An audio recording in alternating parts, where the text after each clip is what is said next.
Kapayapaan at biyayaan sumating lahat, mga ginigiliw po naming tagapanood sa online, sa aming pong Facebook page at yan din naman po sa YouTube channel, Gabay sa Katotohanan Ministry. Narito na naman po tayo muli sa panibago po nating topiko na ating pong pag-aaralan at tatalakayin sa pagkakataon pong ito. Ang ating pong topic ay ang 1,000 taon, bakasyon sa langit at ang tahanan ng mga banal. Hilingan po muna natin si Brother Billy sa pambungad na pananalangin. Tayo pong lahat ay manalangin. Let's pray. Nagpapasalamat kami, Panginoong Diyos, sa inyong kabutihan sa amin.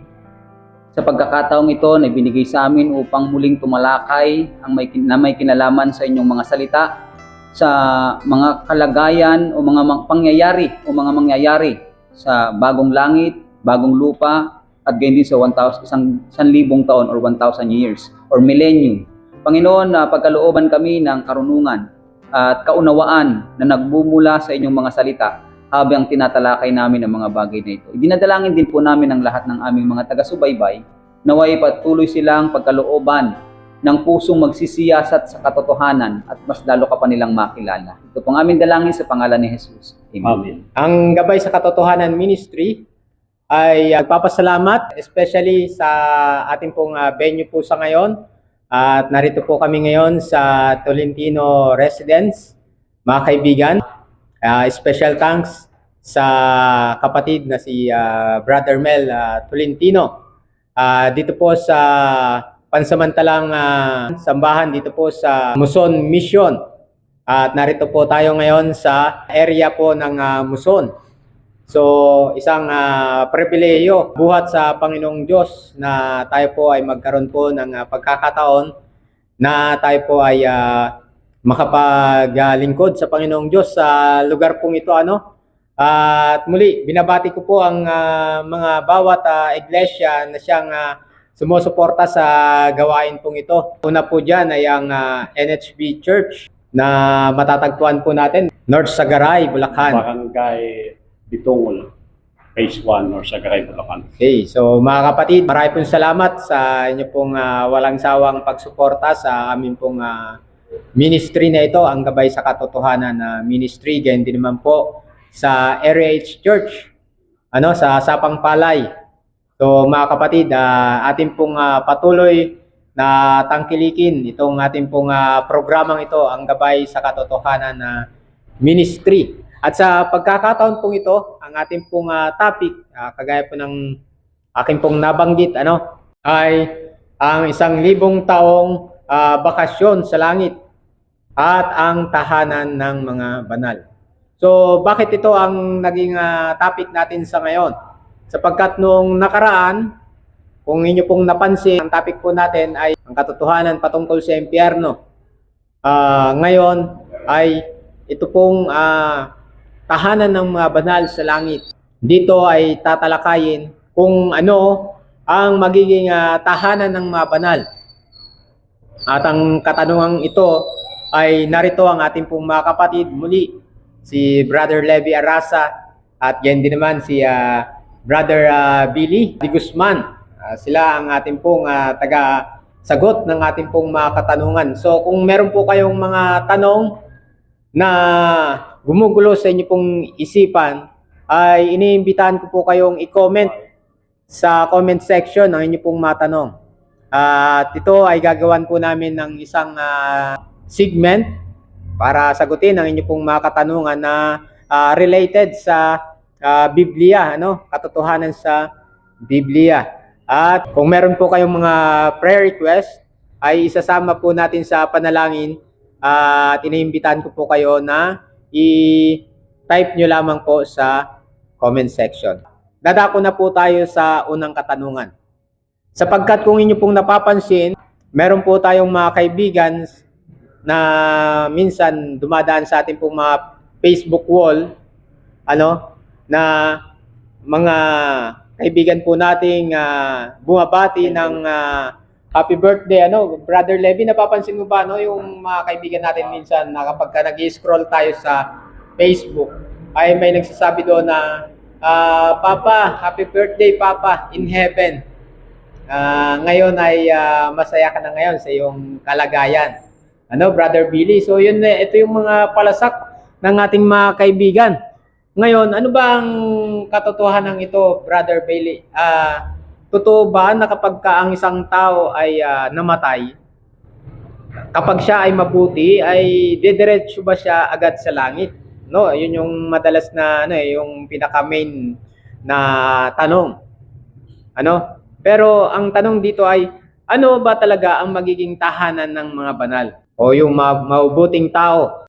Okay, so maraming salamat Brother Tonton sa isang napakaganda na namang pagtatalakay. Nang nakaraan ay pinag-aralan natin ang hell or impyerno at nakita natin doon kasi maraming kung bakit natin diniskusyon dahil maraming umiiral po sa panahon natin ngayon na umiiral na ang impyerno at nakita natin sa ating pag-aaral hindi pa pala umiiral ang impyerno. Tama. At naresolba natin sa ating pag-aaral na wala pang impyerno, wala pang umiiral na impyerno, hindi pa, wala pa. So darating pa lamang. Ngayon naman, ang ating re-resolbahing pag-uusap ay ang langit. Ano? Saan ba titira ang mga banal? Yun yung ating pag-aaralan, no? Saan ba ito? At kapag ang isang tao ay namatay, diretso na ba siya sa langit? So, ang aking pag-uusap dito ay ang ating titignan, ang isang tao ba pag namatay, diretso na sa langit? Yun yung tanong ni Brother Tonton. So, exciting exciting itong topic na ito kasi ito ang inaasam ng mga banal o ng mga tao dito sa mundo, ang pagtatalakay natin na ito. Yan, kaya maganda po ito, mga kaibigan namin at mga kapatid at sa lahat ng aming mga taga-subaybay. Ngayon, tignan natin ang Biblia. Basahin natin ang Biblia. Kapag bang isang tao ay namatay, diretso na ba siya sa langit? Yun muna ang aking re-resolbahin. Ang sabi dito sa unang Tesalonica, para maging malinaw lang, ay tignan muna natin yung mangyayari. Ang mga taong namatay ba, na mabuti, ay diretso na ba agad sa langit? Ito pang sinasabi sa aklat ng unang Tesalonica, chapter 4. Basahin natin yan particularly sa verse 16 tayo. Sapagkat ang Panginoon din ang bababang mula sa langit na may isang sigaw, may tinig ng arkanghel at may pakakak ng Diyos. At ang nangamatay kay Kristo ay unang mga bubuhay na maguli. Verse 17, kung magkagayon, tayong nangabubuhay na nangatitira ay aagawing kasama niya sa alapaap upang salubungin ang Panginoon sa hangin at sa ganito isa sa Panginoon tayo magpakailanman. So ang sabi po pala ng Biblia, Brother Tonton, Brother Levi, kapag ang isang taong namatay, hindi kagad siya dumidiretso sa langit. Tama. Oo.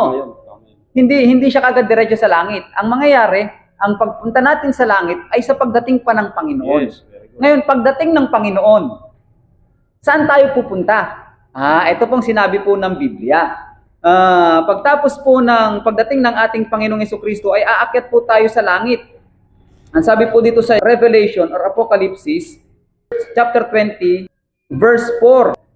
At nakita ko ang mga luklukan at may mga nagsisiluklok sa mga ito. Sila ay pinagkalooban ng paghatol at nakita ko ang mga kaluluwa na mga pinugutan ng ulo dahil sa patotoo ni Jesus at dahil sa salita ng Diyos at ang mga hindi sumamba sa hayop o sa kanyang larawan man at hindi tumanggap ng tanda ng kanyang noo at ng kanilang kamay.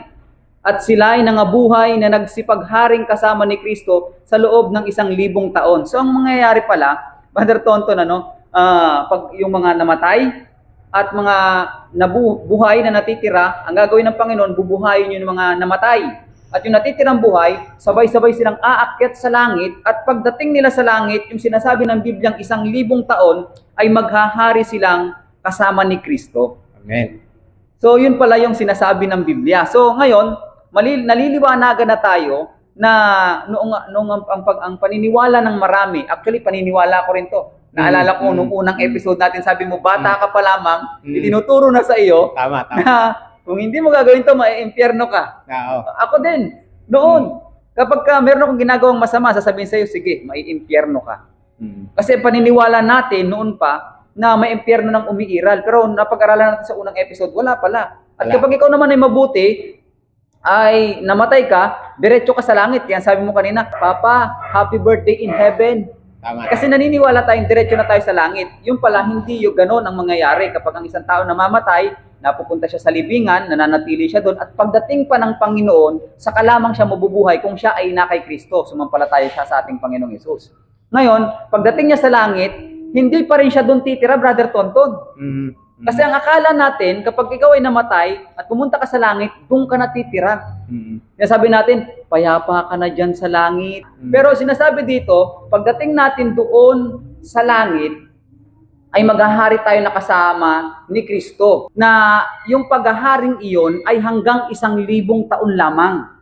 Pagkatapos ng 1,000 taon, Apocalypse chapter 21, verse 1 at 2, ang sabi po rito, at nakita ko ang isang bagong langit at ang isang bagong lupa, sapagkat ang unang langit at ang lunang lupa ay naparam at ang dagat ay wala na. At nakita ko ang bayang banal, ang bagong Jerusalem, na nananaog mula sa langit, buhat sa Diyos, na nahahandang gaya ng isang babaeng kasintahan na nagagayakang talaga sa kanyang asawa. Verse 3, at narinig ko ang isang malakas na tinig, at mula sa luklukan na nagsasabi, narito ang tabernakulo ng Diyos ay nasa mga tao, at siya'y mananahan sa kanila, at sila'y magiging bayan niya, at ang Diyos din ay nasa kanila at magiging Diyos nila. So sa makatuwid, ang magiging tirahan ng mga taong matuwid na kay Kristo, ibig sabihin yung sumasampalataya kay Kristo, na ililigtas niya sa kanyang pagbabalik, ang pinakatahanan nito yung bagong langit at bagong lupa. Amen. Amen. So ang tatahanan ng mga banal ay ang bagong langit at bagong lupa. Kung papansinin natin yung second coming, ang Panginoon na nasa taas, sasalubungin ng mga banal, patay na binuhay na kay Kristo at natitirang buhay, aakyat sa langit, sasalubungin ng Panginoon. Pagdating ng bagong langit at bagong lupa, sa Revelation chapter 21, verse 1 hanggang 3, ang Panginoon at ang bagong Jerusalem, yung kanyang iglesia, yung kanyang bayan, ay bababang dahan-dahan sa yung bagong langit at bagong lupa dito sa earth pa rin, Brother Tonton. Ibabalik yung earth, i-restore yung earth. Kasi yung Revelation chapter 20, ibubulid sa dagat-dagatang apoy. Ito yung sinasabi nilang impyerno.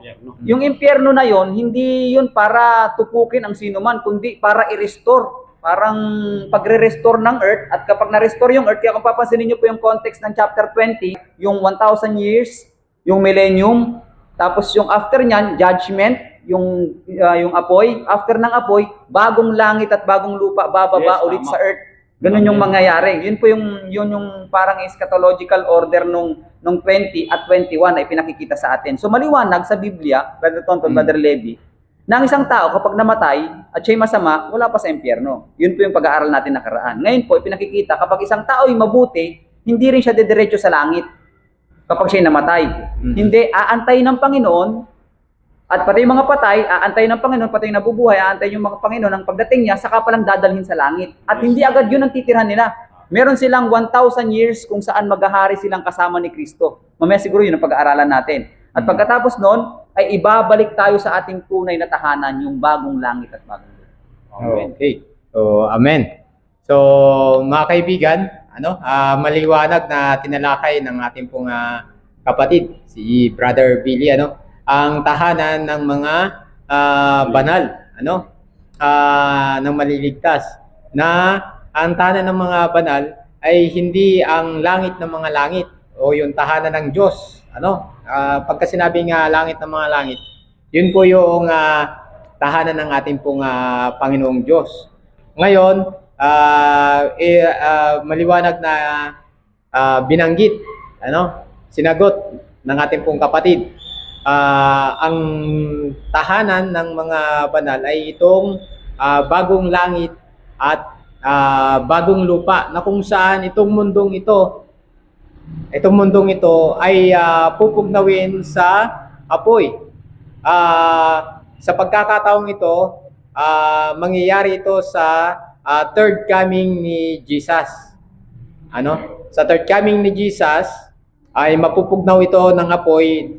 Dito rin mangyayari yung impyerno sa pagkakataong ito. At kapag natapos na ang gawain ng eternal fire, ng impyerno, ay mababago ito, magkakaroon ng bagong langit at bagong lupa, na kung saan itong bagong langit at bagong lupa ay hindi na katulad noon.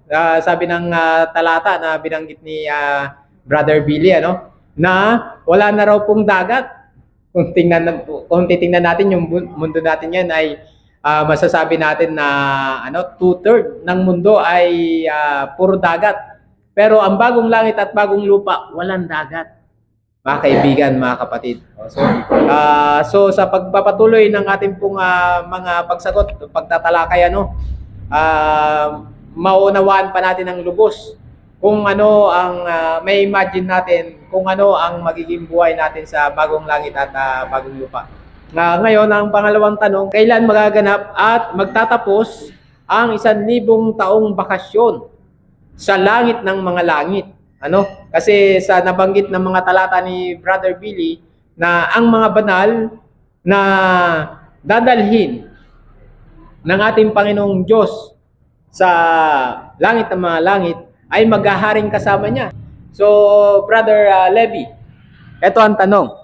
Kailan magaganap at magtatapos ang 1,000 taong bakasyon sa langit ng mga langit? Okay. Maraming salamat, Brother Tonton, sa isang magandang katanungan. Ganoon din, Brother Billy, kaugnay sa ating pag-aaral ngayon. Isang napakagandang tanong na kung saan kailan mangyayari. Although, mga kapatid, ito po yatin pong nababanggit na tinatawag na 1,000 taon o kaya millennium, na ito ay future, Brother Billy at Brother Tonton. Gaya ng ating, na kung kailan ito mag-start, mga kapatid. Ang sabi po ng Biblia ay ganito po, ito po yung related doon sa napaliwanag kanina ni Brother Billy na kung saan ang pagdating ng ating Panginoon. Sabi po dito sa Juan chapter 5 verse 28-29 ay mayroon pong ganitong pangungusap. Huwag ninyong ipagtaka ito sapagkat dumarating ang oras na ang lahat ng nangasa libingan ay makakarinig ng kanyang tinig at magsisilabas ang mga gumawa ng mabuti ay tungo sa pagkabuhay na maguli sa buhay at ang mga gumawa ng masama ay tungo sa pagkabuhay na maguli sa kahatulan. Mga minamahal naming kaibigan, ang starting point ng 1,000 taon o tinatawag pong millennium ay ang pagdating ng ating Panginoon. Kaya po ito future sapagkat si Kristo ay darating pa lamang.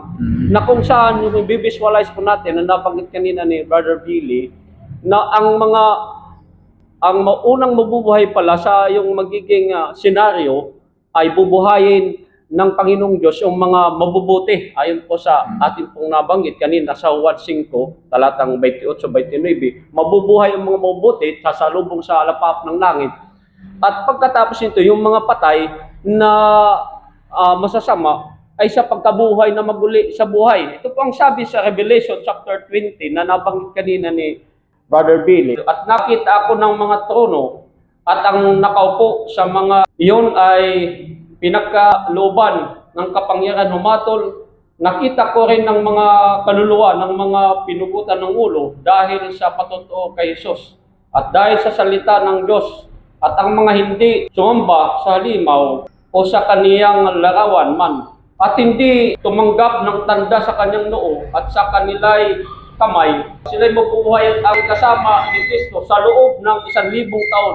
At ang iba sa mga patay ay hindi nabuhay hanggang sa matapos ang 1,000 taon. Ito ang unang pagkabuhay na maguli. So, Brother Billy, Brother Ton, pinapaliwanag po ng Biblia sa isang senaryo na pagdating ng ating Panginoong Hesus ay ang mga nabubuhay na matuwid o mabuti sapagkat ang dadatnan po ng ating Panginoong Hesus ay mayroon mga taong mga buhay. Talagang hindi sila nakaranas ng kamatayan. Ayon po sa Corinthians chapter 15 verse 51, patuloy. Na kung saan at ang mga patay na mabuti ay mabubuhay. Para sila sasalubong sa mga lapap. At ang mga masasama, ang sabi po dito, mayroon palang mga taong hindi nabuhay hanggang sa maganap ang 1,000 taon. In curiosity, sa ilang na-encounter natin na mga question sa ating mga kaibigan. Marahil, ang sabi nila, sa loob daw po ng 1,000 taon, may mga ganap na pangangaral. So, para bagang napakaswerte naman, parang kahit pala Brother Billy, Brother Ton, na hindi pala kasi meron pa palang sa loob pala ng 1,000 taon, mangangaral pa. Mapalad at banal ang mabahagi sa unang pagkabuhay na maguli sa mga ito'y walang kapangyarihan ang ikalawang kamatayan, kundi sila'y magiging mga pari ng Diyos at ni Kristo at maghaharing kasama niya sa loob ng 1,000 taon. Ito po ay isang pangyayari na kung saan ay tinatawag nga po natin ito ay bakasyon sa langit. Amen. Na kung saan ito ang inaasam ng mga taong nagtiis, nagtiyaga, sumampalataya at kumilala sa ating Panginoon. Kung saan ito yung mapalad na pag-asa. Kaya nga doon sa Isaiah chapter 25 verse 9. At sasabihin sa araw na iyon, ito'y ating Diyos, hinintay natin siya at ililigtas na tayo. Ito ang Panginoon, ating hinintay siya, tayo'y matuwa at magalak sa kanyang pagliligtas. Kaya nga po ito yung inaasam ng ating tayo, personal, Brother Ton, Brother Billy, na inaasam po natin na itong na blessed hope na pag-asa ng mga taong maliligtas na kung saan sa loob ng 1,000 taon ay makakasama natin ang Panginoon. Kumusta naman ang mundo? Sabi nila, mayroon pong pangangaral. Mga minamahal po naming mga kaibigan at mga kapatid sa Panginoon. Sa isang curiosity, sa isang bagay, mayroon pong ganitong tala sa Biblia, Brother Tonton, sa Jeremiah chapter 4, verse 23. Patuloy, ito pong sabi, ako'y tumingin sa lupa at narito, ito yung wasak at walang laman. At sa mga langit at sila'y walang liwanag. Ako'y tumingin sa mga bundok at narito, sila ay nayayanig at ang lahat ng burol ay nagpapabalik-balik. Ako'y tumingin at narito, walang tao. At ang lahat ng mga ibon ay papawid ay nagsitakas. Ako'y tumingin at narito, ang lupain ay naging disyerto at ang lahat ng mga lungsod ay nakatiwangwang na guho. At ang sarapan ng Panginoon, sarapan ng kaniyang mapangis na galit. Tingnan niyo po, ayon po sa tala ni Jeremiah sa pagdating ng ating Panginoon, walang tao. Ay sino pangangaralan? Wala ngang tao eh. Madilim po ang mundong ito. At wasak, ang medyo pong ang babasahin. At ang sabi sa Jeremiah 25 verse 33, at ang mga tao nagkalat ay patay, walang maglilibing sa kanila. Bakit? Ang mga bala nandoon na, sino pang magano dito? Kaya wala pong pangaral, hindi po yan totoo na mayroon pang pangaral, Brother Billy. Na kung saan ang mga mabubuti nandoon. Kaya pagdating pa na tinatawag natin na third coming, na tinatawag executive judgment, doon po magaganap yung tinatawag na yung pagsubok sa mga masasama. Brother, kaya in the future pa ito, yung millennium, tinatawag po natin future po ito, at ang ganun din, yung tinatawag nilang, iniisip nila na mayroon ng impyerno, wala pa. Hindi pa itong iniisip na impyerno na pagtupok pagdating pa ng ating Panginoon sa ikatlong pagkakataon, Brother Tonton. Amen. So, mga kaibigan, mga kapatid, kung inyo pong napapansin yung ating pong pagtatalakay, sa ngayon sa ating pong mga napapakinggan sa programang ito, ang Gabay sa Katotohanan Ministry, sa ating pong mga kapatid, kay Brother Levy, kay Brother Billy, na hindi lamang pala isang beses o dalawang beses si Kristo ay babalik dito sa mundong ito, kung inyo pong napansin. Kundi si Kristo ang unang pagpunta niya ay yung siya ay napako sa krus. Yung pangalawa ay kung saan ay kanyang ililigtas ang mga banal at dadalhin sa langit ng mga langit. At doon magsisimula millennium o yung 1,000 taong bakasyon. At yung third coming ay dito magtatapos ang 1,000 taong bakasyon at dito rin magaganap ang impyerno na binanggit po sa Biblia na ating pong napag-aralan noong nakaraan, na kung saan hahatulan ang mga taong masama at hindi naman ang mga masamang espiritu at kasama po dito si Satanas. So, dito sa ating pong pagtatalakay, mga kaibigan, mga kapatid, pinapakita dito sa atin na ang mundong ito na ating pong tinitirhan po sa ngayon ay pupugnawin sa apoy, lilinisin sa pamamagitan ng apoy at gagawing bagong langit at bagong lupa. Ngayon, ang huli po nating katanungan na tatalakayin, Brother Billy, Brother Levy, para kay Brother Billy, ay ano ang magiging buhay ng mga banal sa bagong langit at bagong lupa.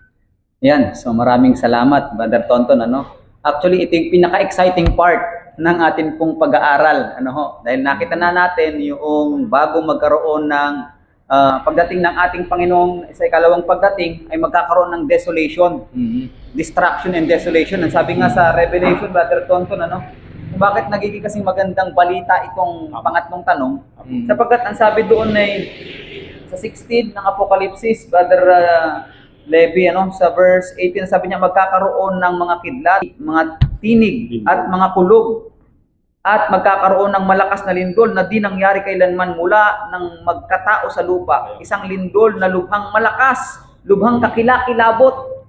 So yung mangyayari, bago dumating ang Panginoon, matindi. Kaya talagang walang nangangaral ng mga panahon ng 1,000 taon. Kahit nga si Satanas ay nakatali. Ibig sabihin nung nakatali, symbolically, wala siyang madaya, patay lahat ng tao, walang tao. Yung mga banal na sa langit, ang mga masasama, patay, siya lang at ang kanyang mga anghel. Wala siyang kasama, kaya siya nakatinalikala kasi wala siyang madaya. So after nitong mga pangyayaring ito, pagbaba ng bagong langit at ang bagong lupa, ito yung pangako ng Biblia. Ito yung exciting part, Brother Tonton. Anong sabi? Mga kaibigan at mga kapatid na taga-subaybay namin ng programang Gabay sa Katotohanan. Ito ang ipinapangako ng ating Panginoon sa atin. Apocalypse chapter 21 verse 4. Anong sabi niya? At papahirin niya ang bawat luha sa kanilang mga mata. At hindi na magkakaroon ng kamatayan. Hindi na magkakaroon pa ng dalamhati o ng pananambitan man o ng hirap pa man. Ang mga bagay ng una ay naparam na. Amen? Amen. Mga kapatid, mga kaibigan, kung ano ang problemang pinoproblema mo ngayon, dito lang yan sa mundo. Tama. Kung ano yung mga pagkukulang na merong pagkukulang ka financially, dito lamang yan sa mundo. Ang inihahanda ng Panginoon sa atin, hindi ka naiiyak doon, kaibigan. Hindi ka naluluha, wala nang kamatayan, wala nang separation sa iyong mahal sa buhay, wala nang magnanakaw sa langit, wala nang hindi na nakakatakot na maglakad. Yun ang ibinapakita sa atin ng bagong langit at ng bagong lupa. Ipinakikita sa atin ng isa, kaya nga sinasabi nila na ang langit ay paraiso. Pero ito yung bagong langit at bagong lupa, ang siyang tinutukoy nilang paraiso. Kasi bakit? Hindi ka na makakaranas ng anumang kamatayan. Ito pa ang sinasabi ng Biblia na magandang balita dyan, Brother Tonton, Brother Levi. At ngayon ko lang napansin, ang pangalan natin magkabaliktad, Billy Levi. Commercial lang yon. Isaiah chapter 65, nakakatuwa po ang Biblia kapag pinag-aaralan natin. Isaiah chapter 65, ang sabi niya rito, verse 17, sapagkat narito, ako'y lumikha ng bagong langit at ng bagong lupa, at ang mga dating bagay ay hindi na maaalala o mapapasaisip man. So, sa bagong langit at bagong lupa, yung anumang problema, anumang bagabag, isipin na nagpapahirap sa iyo ngayon, nagpapahirap sa atin ngayon, ang sabi niya, hindi na maaalala. No, hindi man mapunta sa isipan mo, yung mga bagabag, yung mga problema na ito. Anong sabi niya? Verse 18, ngunit kayo'y mga tutuwa at mga gagalak magpakailanman. Amen. Sa aking nilikha, sapagkat narito ang aking nilikha, nakagalakan ang Jerusalem at kaligayahan ang kanyang bayan. Anong mga meron dito? Mag-fast forward tayo. Sabi niya rito, verse 25, ang lobo at ang kordero ay manginginaing magkasama, at ang leon ay kakain ng dayami na gaya ng baka, at alabok ang magiging pagkain ng ahas. Sila'y hindi mananakit o magpapahamak man sa kanilang buong banal na bundok, sabi ng Panginoon. So kung makikita natin dito, itong bagong langit at bagong lupa ay isang perpektong lugar para sa mga taong sumampalataya sa ating Panginoon. Amen. Ang bagong langit at bagong lupa ay isang perpektong lugar para sa mga taong inapi dahil sa salita ng Diyos. Pinugutan, Revelation chapter 20 verse 4, dahil sa salita ng Diyos, dahil sa kanilang pananampalataya sa ating Panginoong Jesucristo, mga taong nagtiyaga, nagtiis, at pinaniwalaan ang pangako ng Panginoon. Amen. Ito yung mga makakaranas nito, mga kaibigan at mga kapatid. At meron pang isa, Isaiah chapter 66, ang sabi niya po rito, verse, simulan po natin sa 22. Sabi niya rito, sapagkat kung paanong ang mga bagong langit at ang mga bagong lupa na aking lilikhain ay mananatili sa harap ko. Sabi ng Panginoon, gayon mananatili ang inyong lahi at ang inyong pangalan. Verse 23, at mangyayaring mula sa bagong buwan hanggang sa panibago at mula sa isang sabat hanggang sa panibago, paroroon ang lahat ng tao upang sumamba sa harap ko, sabi ng Panginoon. So ang sabi po dito, una, ng ating pag-aaral, kung makikita nyo po yung pagkakasunod-sunod ng ating pag-aaral. Una, sinimulan tayo ng Apocalypse chapter 21, verse 4, na ipinakitang kung anong nararanasan mo ngayon, kung ano yung kinakatakutan mo ngayon, kung ano yung nagpapasakit sa iyo ngayon, kung ano yung nagpapahirap sa iyo ngayon, mawawala na. Kung ano yung sa Isaiah chapter 65, kung ano yung kinakatakutan mo, lobo, aso, ahas, anumang asawa ko takot sa palaka. Takot siya sa palaka. Takot sa ipis. Ano mang kinatatakutan natin mga bagay na meron sa mundong ito, ang sabi ng Panginoon, hindi na natin magiging katatakutan. Ano mang mga alalahanin, problema, nakaka-stress sa atin, sabi niya, hindi na maaala-ala itong mga stress na ito.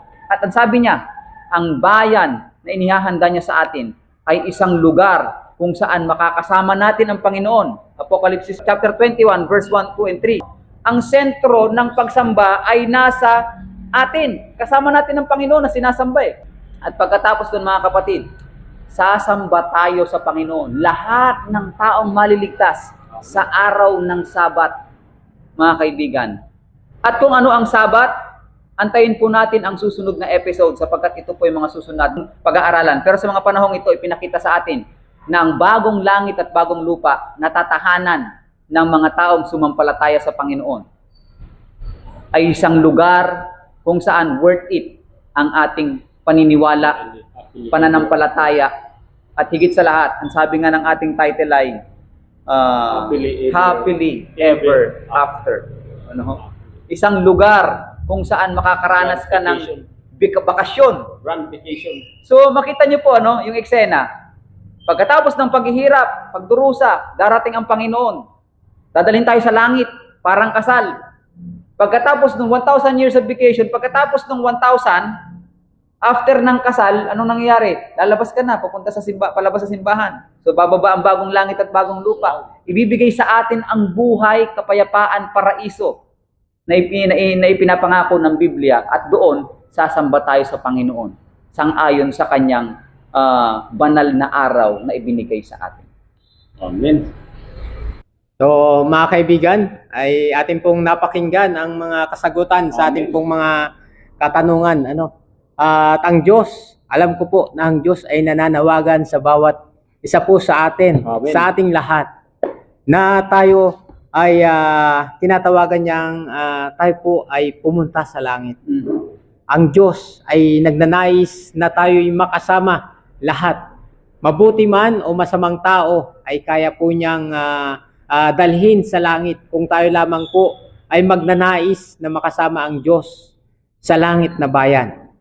Mga kaibigan, mga kapatid, sa pagkakataon pong ito, ang Diyos ay nananawagan sa bawat isa sa atin. Kaibigan, nais mo bang makasama ang Diyos sa bagong langit at bagong lupa? Bibigyan kita, kaibigan, ng isang talata na kung saan ay magbibigay sa iyo ng lakas ng loob upang ikaw ay naisin mong makasama ang Diyos sa bagong langit at bagong lupa. At ito ay atin pong mababasa sa aklat ng unang Korinto chapter 2 verse 9. Subalit kagayang nasusulat, ang mga bagay na hindi nakikita ng mata at hindi narinig ng tainga at hindi pumasok sa puso ng tao ay ang mga bagay na inihanda ng Diyos para sa kanila na nagmamahal sa Kanya. Kaibigan, ang inihanda ng Diyos para sa atin lahat, na magmamahal sa Panginoong Diyos, ay hindi pa pumasok o sumagi man lang sa ating isipan kung ano ang mabuting bagay na inihanda ng Diyos para sa iyo at para sa akin, kaibigan. Mahal ka ng Diyos. Ayaw niya na narito ka sa lupang ito at mapasama sa impyerno. Ang Diyos ay hindi natutuwa sa kaparusahan ng taong masama. Ang gusto niya ay maligtas ka at ikaw ay magtamo ng buhay na walang hanggan, puno ng kasayahan sa bagong langit at bagong lupa na lilikhain ng Panginoong Diyos. Dito lang po nagtatapos ang ating pong programa sa araw na ito. At bago po tayo magtapos, hinihilingan ko po si Brother Levy para po sa ating pong panalangin. Tayo po ay manalangin. Banal at mapagpala po naming Panginoong Diyos na ang tahanan ay nasa mga langit. Panginoong Diyos, sa mga oras na ito kami po ay nagpapasalamat sa tanging pagkakataon na kami muli ay nag-aral ng itong mga kahangang salita kung saan, Panginoon, ang aming pong panalangin naway abutin po ang aming mga mahal na mga kaibigan na ito Amen. po ay maging daan upang sila magkaroon ng interes sa pag-aaral ng iyong mga katotohanan. Maging tanging yaman po namin, Panginoong Diyos, ang mga napakinggan po namin kung saan mayroon palang natala sa banal na kasulatan na kami ay magbabakasyon sa langit na bayan. Yes. Panginoon, ang pong panalangin, limin mo nawa sa pamagitan ng iyong pong tulong at habag na kami makakilala sa iyo. Maging tanging yaman namin ang iyong pong pag-ibig na hindi magmaliw. Bago po mauling lahat, Panginoon, hinihiling po namin na loobin mo na ang bawat isa makakilala sa iyong pagliligtas. Sabay nito, Panginoon, papasalamat din kami sa mga taong nagpagamit sa lugar na ito upang muli maitawid ang mga kahangang katotohanan. Salamat po ng marami sa iyong pag-ibig at pagpapatawad sa amin. Ito pong lahat ay samot panalangin po namin na may pagpapasalamat sa pangalan po ng aming Panginoon Diyos. Amen. Amen.